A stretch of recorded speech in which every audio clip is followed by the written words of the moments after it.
Hi, I'm Lisha and I want to welcome you to Thriving Plants.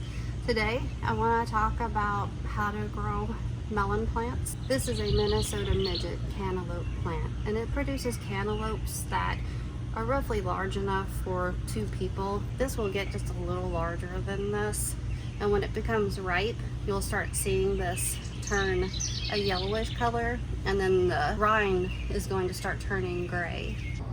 As it comes close to time to harvest your melons, you want to cut back on the amount of water you're putting on them, because if you don't, it's actually going to affect how sweet your melons are. They're very heavy feeders, so you're going to want to feed them twice a week.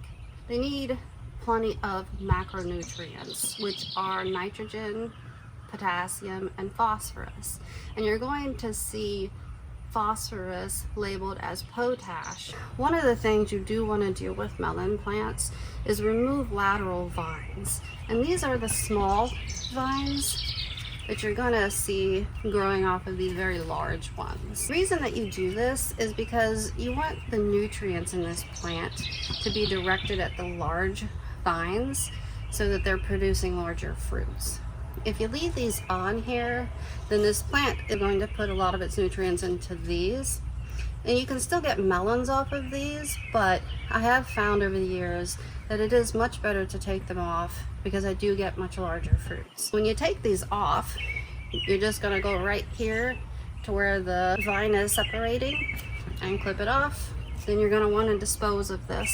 Never leave any debris laying around your garden.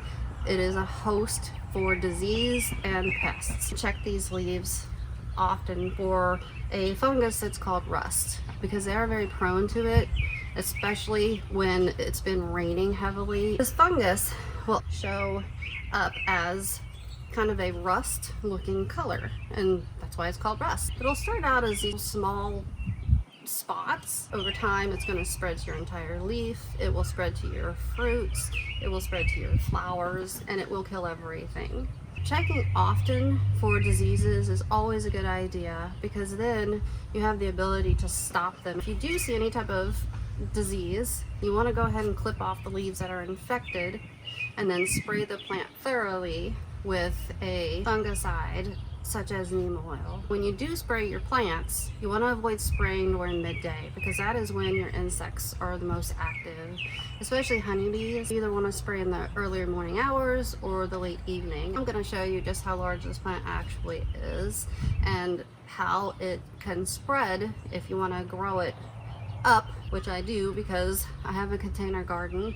But it also beneficial to grow your plants vertically because they get better airflow, so it does help prevent disease. A lot of people do this, and I have found that it really is a much better way to grow your plant.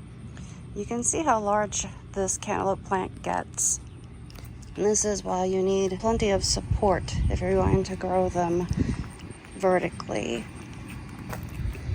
And one of the things that I do is I will put line up so that these little tendrils here can wrap around, and that is what it's going to use to pull itself up.